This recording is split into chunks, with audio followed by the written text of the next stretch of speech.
So we're back again on how to hire the best employees. In fact, we're going to cover in this video the top quality to look for in order to get the best employees.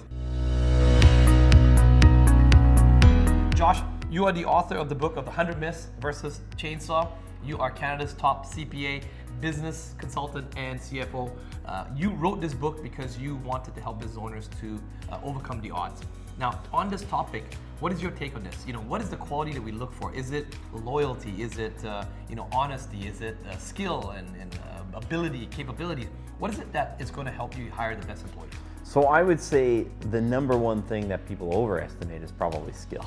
Right. So skill is probably the thing that is overestimated. Correct. Okay.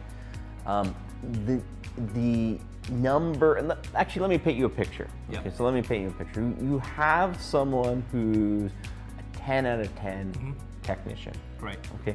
Let's say you're an HVAC company. Yep. Okay, and this guy is an absolute, he's just a 10 out of 10. He knows how to solve, when there's something difficult, complicated, he knows how to troubleshoot Super technician, it. right. Knows all the products, okay. But that guy will get lapped by a better employee. Let me explain to you who's this better employee. And sometimes we refer to it as, we can call it grit and determination. Yeah. Okay. And you call it adversity quotient. Adversity quotient, right? Yep. It's been called adversity quotient. Jack Welch referred to it as edge. Okay. This person will they will lap the person with the best skills. Okay. Yep. So let me explain. You have this guy who's a top quality HVAC guy, but guess what? Whenever there is inclement weather, it's raining, it's really cold outside, he doesn't want to do it. Right. Okay. Whenever he feels a little bit under the weather, he's got some trouble at home or something like that, he doesn't perform really well. Okay. That guy has a low level of grit and determination, a low adversity quotient, right. low level of edge. Okay. That person will get lapped by the guy who's, they can't be bad at their job. This is not what I'm saying. Maybe 70% of skill level? That's right. They got that 70 or 80% of skill level is this guy with a 10 out of 10. But it does not matter, rain or shine, he's there performing. Okay. Yeah. Resourceful, figures out, solves problems. It doesn't matter if the tools aren't, functioning properly, figures out how to fix it, right? It doesn't matter if he feels great that day or not, he just goes out there and executes that, right? People just dramatically underestimate the number of days there are like that in the calendar, right? Right. It's like, just think of yourselves, like how many days actually go perfectly right?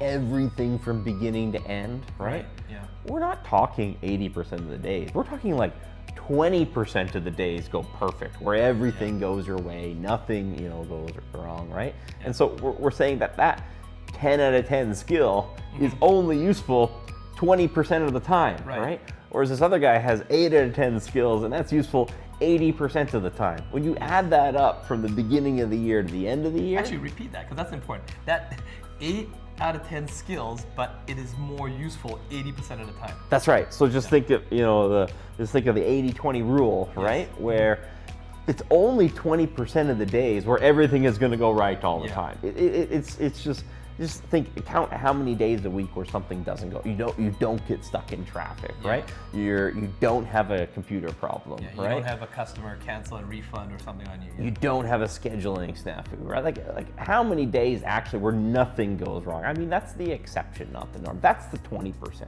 right? So if you have 10 out of 10 skill that only works let's put it on a days of the week, 1 day of the week, or 4 days of the week, something is going to go wrong. Something's going to break, something's going to get misscheduled, right? There's always something that goes wrong. So you have 10 out of 10 skill that only works 1 day a week, right? And then your productivity dramatically drops off when stuff starts going wrong. Meanwhile, another guy, he has 8 out of 10 skill, right?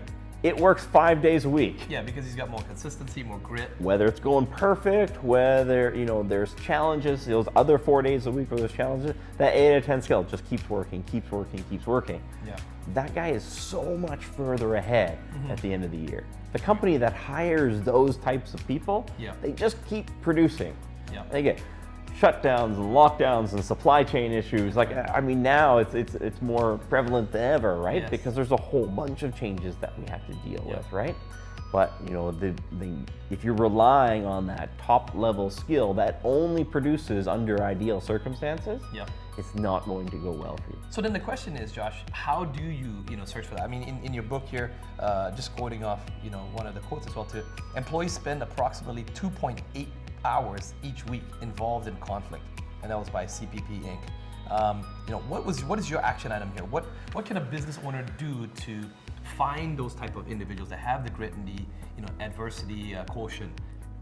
So first of all, you got to see a lot of people. We always tell people that you want to find good people. Rule number one, basic math: if you see 100 people rather than the guy who sees one person, the guy who sees 100 people is going to find better people. By the way, we have some other videos that talk about that here. This is an entire series with all the 100 titles here. So do go check those videos out, and in the description is below as well too. Josh, you talk about group hiring, so you see more people. That's right. It gives you more choices.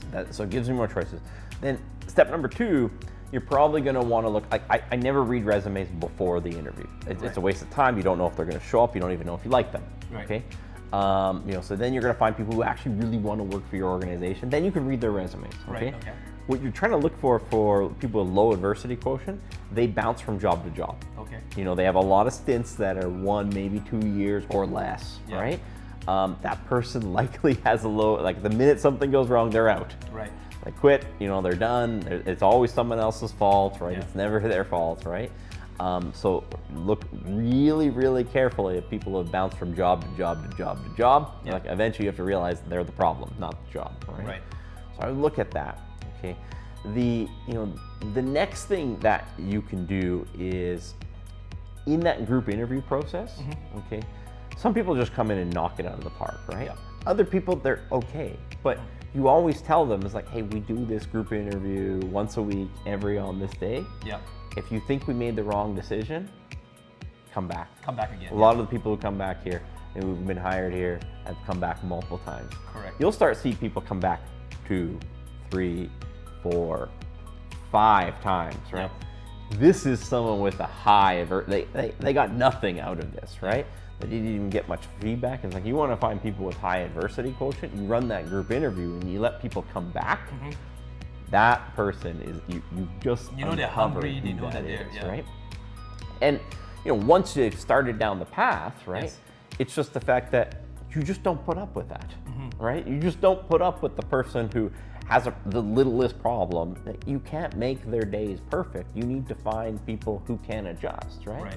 So you have to hire fast and fire fast sometimes, right? So it's like they come on, you realize that they're going to have a problem with every little thing. Don't try to come down to their level where we're only going to produce when everything is perfect.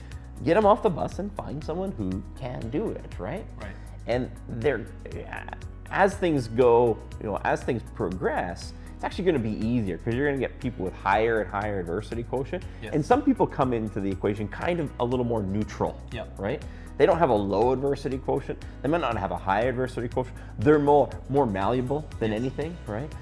Especially in like lower experienced jobs, right? They might not have had that many jobs before, so they're actually looking to other people as like, how should I react in this situation? I was gonna say, is there a way to train this? Is this something you bring up in your training, or and make them aware? First consciously, then it becomes unconscious. Yeah, it's over time. If you promote from within, and if you don't let people on the bus, if you don't keep people around who have low adversity quotient, they will look to everyone else and they'll be like, man, it was terrible weather outside, but every other one of my coworkers got in on time today. It's like, well, I guess that just doesn't cut it here, that the weather is bad today, that I didn't get in on time, right? Or if someone calls in sick for the slightest thing, I've got a headache, or I've got a slight cold, I got the sniffles. This thing snowballs. And that gets easier and easier. It's hard to do it at the beginning, right? But it gets easier and easier because there's a lot of people in the middle, right? You take that same person's in the middle and you keep that guy or girl around who has a high skill level, but a low adversity quotient. All of those malleable people then will adopt the lowest common denominator. Whoever has the lowest adversity quotient, that's who the malleable people are going to gravitate to. You're saying it's actually a pretty tough decision. You got a really highly skilled person, but they got a low emotion quotient or adversity quotient. You're saying pull that person aside in the one-on-one coaching. By the way, we have a great video on that, training about that. Pull them aside for one-on-one training and bring it up to them. And if they don't change, get them off the bus. That's right.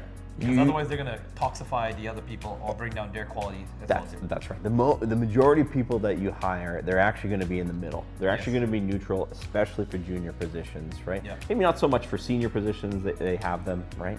But there's an element there too. They're just going to gravitate to the lowest common denominator, right? Some people maybe they'll gravitate to the mean, right? Yeah. The middle of the group, right? But it's very, very important, because if you have this person with a tremendously high skill, you're going to have other people on their team who don't have that high skill, but they will adopt their low adversity quotient, their low level of grit, their low level of determination, their low level of edge, right? And now you have a bunch of you have this one guy with a 10 out of 10 skill level, right? And you have, with a low level of determination, you have these other ones who, have 7 or 8 skills, but now they also have low level of determination, right? Yep. The team is going to be dramatically weaker from doing that. Wow, so those are fantastic action items here. Josh, every video we always give some summary of things that the business owners can actually implement. In this video, what would you say to a business owner that's watching this video? What is something that they can implement right away? So number one, we've got to have the group hiring. Yep. Okay.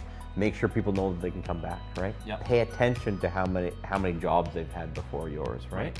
Don't put up with high skill people thinking that their low adversity quotient is not contagious. Yes. It's 100% contagious. Find ways to test their right? their adversity quotient, right? And maybe the last one that sometimes is the hardest is ultimately the highest level of grit and determination has to be the principal business owner, has to be the CEO of that company, right? So if you are not going to set the tone as the CEO of the person with the most grit and determination, like no one else has anything else to strive for. Yeah, well, I mean, just my personal experience, right, Josh? You know that over the past 4 months, I was going through kind of a devastating family issue. Yeah. And through that time, was I ever tested in my own business? Yeah. But I felt the ripple effects of it because I was mentally, emotionally not there for the business. Yeah. I needed to kind of check out for a bit. Yeah, I had partners that were kind of running the company, keeping it afloat, but I felt the ripple effects, and I don't know how much that cost me, the opportunity cost. Now I have to rebuild and bring, now that my adversity quotient has come back up, I can bring that energy, but how much time have I lost with my employees? So, if you're a business owner that's watching this, share some of your, adversities. It is a tough and difficult place. Josh does put on a business bootcamp in which we bring business owners together that do share our vulnerabilities and how we overcome these adversities as a business owner. So if you're interested in that, check out in the description below. We do have information on when the next bootcamp is, so you can come and meet your peers and other business owners that may also be there for you during your adversity times and let you know that you're not alone. Once again, hit the subscribe button and we'll see you in the next video.